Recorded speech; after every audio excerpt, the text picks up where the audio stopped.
Hello and welcome to another episode of Unscripted and Unchained RPG Review. I am DM Bloodworth, and as you can see by the graphics, I'm going to be talking about a topic I generally don't talk about. I generally do not talk about Wizards of the Coast or D&D 5th Edition, but when something as I seen come across the message boards and Discord and across Twitter, when something comes across like this, I really do have to speak out because I do see it as a true peril to the hobby, and so that's why I came up with this graphic and Dungeons and Dragons peril in the hobby, the worst DM vice in the history of gaming, and this is absolutely I think without question some of the worst advice, and certainly the worst advice I've ever come across. So I'm going to take a look at it, and I am going to make the declarative statement: uh, you should not ever take advice, DM advice from Wizards of the Coast, because I honestly don't believe anyone at Wizards of the Coast truly understands the role of a game master or the dungeon master. I don't think that they appreciate the game, uh, the essence of Dungeons and Dragons, to truly understand why the advice that they're going to give in their new starter adventure is so off base that I mean, it really is quite astounding how bad this advice is. So, without further ado, I'm going to jump right into it, and I'm just going to focus on the DM tips that are in this new introductory adventure to bring new players in. And then I will go into why I think this is so perilous for the entire hobby. So let's shift views here and go right into it. So D&D Peril in Pinebrook is the actual title of it. And as I said, I'm going to focus in just on the DM tips. So it begins with advantage and disadvantage. And if you're familiar with what this is that there are moments when a player is going to get to roll with advantage for something that he or she is trying to do with their character. And it's usually situational, or it's class based with a certain type of skill that they're utilizing. But it's usually situational, so you'll gain advantage if against an opponent the opponent messes up or something, or you'll have a disadvantage when you're trying something very, very difficult. So here they go. DM tip. Advantages and disadvantages are very powerful game tools, and yet later on we're going to see how they remove that very powerful and they make it willy nilly. But anyway, they make d20 rolls more likely to succeed or fail, so use them wisely, which they choose not to do later on. They are best used as a reward for clever play by the players, which they don't do, or to represent good or bad luck affecting the story, which is totally ridiculous. The story is something that evolves from player choice and the variability of the dice rolls. And that is what the essence of a tabletop role playing game is. All right. There is no story before the player interacts. There is no player interaction not affected by the variability of the dice rolls. And then the player will respond, or the game master will respond to what the dice rolls lay out before them. And that is the nature of developing a story, and that is the nature of role playing. What this is that this is keeping the story on a rail that is predetermined, and that's the issue with it. In the full version of D&D rules, Certain rules automatically give a character advantage or disadvantage. For this adventure, the DM can decide when to apply advantage or disadvantages. That's called arbitrary and capricious. All right, that's exactly what it is. If a character has both advantage or disadvantage on a roll, they cancel each other out and the roll is made normally. So that's the first one, and you can already see the problems in that. My scrolling is a little bit jumpy today, so I'm not exactly sure why. Let's get to the next DM tip. I missed a few. Yeah, for some reason it is very, very skippy. Oh, maybe it didn't. So let's go to 7, because that was the next one I saw. Here we go. Running an exciting combat in D&D is like a thrilling amusement park ride. The players often want to be scared and excited, but they don't want the excitement to lead to certain character death. This is where you can perform storytelling and mathematical magic. Mathematical magic is a code word for fudging dice. So you are going to fudge dice rolls, or you are going to utilize an advantage disadvantage system, all right, to arbitrarily give the players a participation trophy. All right, you're going to give them the win regardless of their dice rolls. You can intervene if the characters seem to be losing a battle. Stop DMing right at that point. If that's what you feel that you need to do as a dungeon master, all right, then you're not suited for running and managing a game, because you're just telling the story that you want to tell. For instance, you can give characters advantage or on attack rolls, or give the monsters disadvantage on attack rolls. Based on what? Based on some bad luck that's taking place. The bad luck that's taking place, the players will have to work amongst themselves to try to recover from those bad rolls. They'll have to think on their feet. They'll have to respond to that. Otherwise, you're just telling them a story again. See the using rules section early in this document for details about advantage and disadvantage. Yeah, I saw them already, and they're ridiculous. Changing probabilities like this can improve the character's odds in defeating the monsters. No, it doesn't improve their odds. It makes them an automatic win.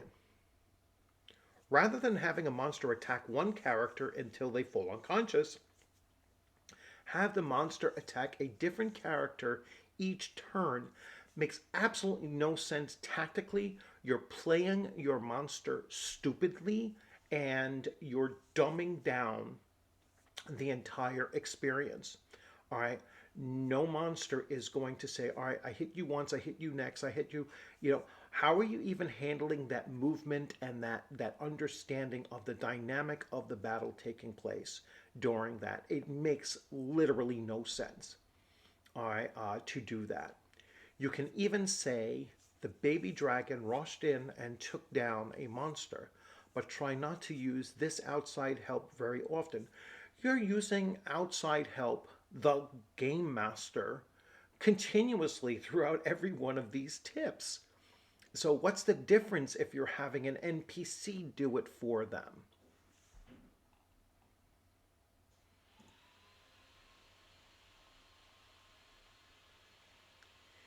DM tip.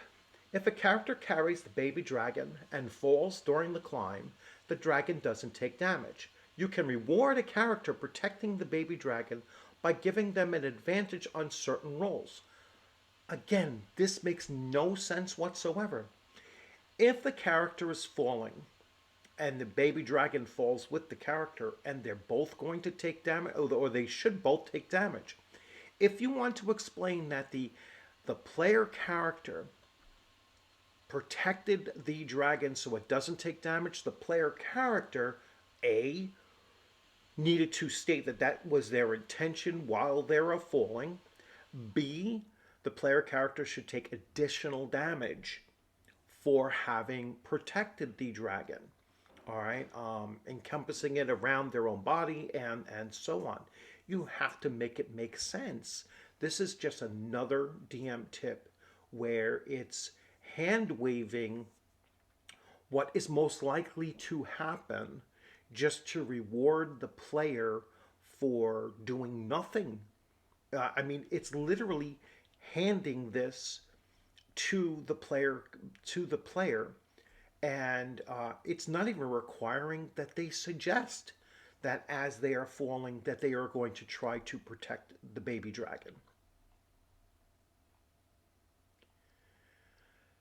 Next one, even if players roll poorly, always allow them to continue forward in the adventure. No, sometimes you get bogged down with those consequences for failing challenges might include characters losing hit points. All right, fine. Which might make the final encounter more challenging, which are going to hand wave away by giving them advantage in case it is too challenging. But you don't want to prevent the characters from continuing with an adventure because of bad luck. Bad luck is a consequence of bad dice rolls, or vice versa. I mean, it's going to lead to consequences that they did not intend. Sometimes they have to uh, step back, reevaluate what they're doing, um, possibly even, stop for a while, rest up, get some healing done, and then re-engage with the scenario, or return back to the dungeon or whatever. I can't tell you the number of times that I've been in a party and we're fighting a really challenging complex that we're in, a really challenging dungeon. And we deplete them a little bit. We've taken so much damage that we have to back off, leave, go back, travel a day or two out of range of the place, basically, heal up, and then return again. Um, there's nothing wrong with the party failing their quest. You just develop the consequences of that, and you might let them later on come back and try again, but you're going to change it up significantly to respond to the fact that they initially failed, and it's going to be much more complex or much more challenging because now the enemy party is aware of the fact that there's an adventure party trying to thwart their plans or whatever it is. DM tip on this side now. If one character makes a check to find a safe path down the slides, the other players might say their characters follow in the same slide, which might make this challenge too easy. You can increase the challenge by saying the top of the safe slide collapses after the first character starts down it. You can make this each time a new character chooses a slide to ensure that each character has to navigate their own path. Um, like I said, it's back and forth. It's back and forth. It's like include this challenge, take this challenge out, and back and forth advice that just makes no sense. When you combine them all up together. DM tip. A character that reaches 0 hit points falls unconscious and remains unconscious until they regain hit points through healing. At the end of the encounter, any unconscious player character regains 1 hit point automatically. Is that through healing? Is that what is the point of that? Again, it's like if the entire party is knocked to 0, let's say, and there's no way that they can heal, it's going long time. They are not quote unquote resting when they are unconscious. and they're most likely going to get wiped out. It's something that, on a rare occasion, does happen. It's important for it to happen. Conclusion: this is all crap, but let's go down to their last bits here, and this one is just totally ridiculous. DM tip: dragons are incredibly powerful. If the players decide to have their characters attack Rorn, you can handle the situation in different ways. The dragon looks at them with disappointment and tells them to stop being silly. Ask the characters to make nature checks. Tell them that the character with the highest check, that they know a dragon this powerful could defeat all of the characters easily. Why do you need to make a roll? I mean, the players should be aware of this. Their characters should be aware of this. You don't have to roll to see if they have common sense. Let the characters make attacks or cast spells if they like, then tell them that the dragon ignores those attempts to harm her. Um, Again, it's giving the dragon plot armor and allowing the players to, I guess, deplete their spells. That this kind of DM is going to probably give them everything back anyway. If the characters continue acting in a hostile or belligerent manner, Rorn uses her magical dragon breath on them. This leaves the characters unhurt. I don't know any dragon breath that does that, but unable to move. She then leaves them outside the mountain unharmed, but they don't get any reward from her. None of these DM tips includes she attacks the party and wipes them out. I mean, it's if that's not a consequence there, then how are you going to discourage these potentially new players from acting stupidly? All right, this is a problem. All right, and this is something that none of these DM tips say.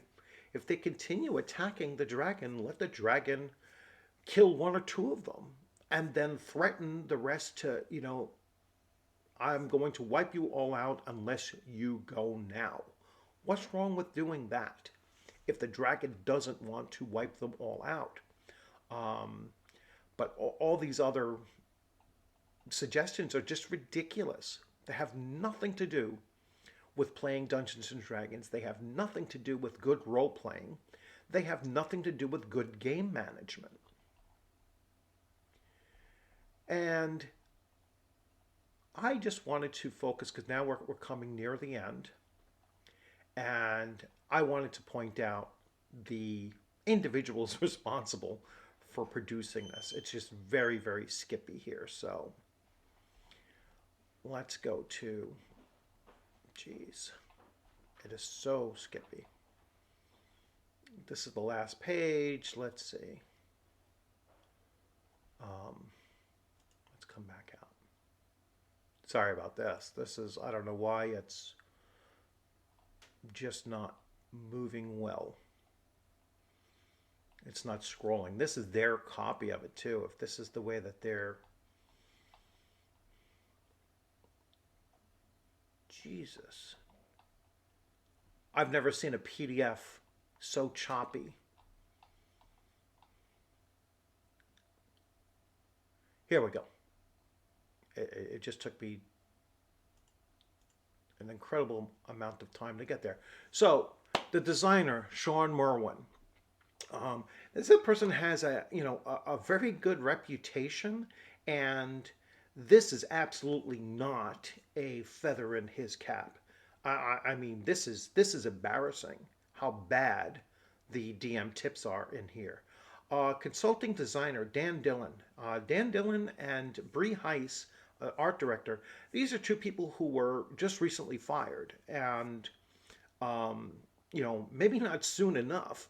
Unfortunately, this came out, and this is a complete embarrassment. That really is, a detriment to the hobby. So let me get to that point. imagine after new players to the hobby play through this thing and their DM kind of allows for all of these second, third, fourth chances, and all of this is going on, and this becomes the context in what they believe is playing Dungeons and Dragons or playing a role playing game, and this is how a good DM runs the game, and then they come to your game, all right, with this nonsense that they've been fed, that no matter what, I'm entitled to win. You're supposed to make it easy for me to get. You're supposed to tell a story, going through this. Uh, it is by far the worst DM advice in the history of gaming. I think that it is, it truly is a detriment to the hobby to push this kind of idea of DM tips. And I mean, it really is for Wizards of the Coast to finish out the year. This with this kind of thing is really bad. I mean, it certainly does, uh, put a cherry on the top of the ridiculousness of Wizards of the Coast from 2023. And I don't know how anyone can support DM tips like I just went through. I mean, it's just mind-bogglingly bad how they would think that these are good ideas. I seriously question their experience at all in running a gaming table and running a role playing game of any genre, of any system. I mean, it's just mind numbingly bad advice. So I'm going to leave it there. Obviously, your comments and whatnot are appreciated. Whether you agree with me or not, this is just terrible, terrible stuff to see coming out of Wizards of the Coast. But hey, 2023, why not finish off with just a terrible idea? And they certainly did that. I have to change the. I was so like mind numbed by this that I made spelling errors in there or typing errors in typing up this thing. I mean, it just took me so far off, just trying to think my way through that nonsense document that it was just crazy. So anyway, love it or hate it. Thanks for your traffic. As always, thanks for stopping in. I hope you enjoy your weekend, especially it being a holiday weekend. So, for those of you celebrating, enjoy your holiday weekend. This was certainly not a gift from Wizards of the Coast to the gaming community. So, you all have a great day. Take care.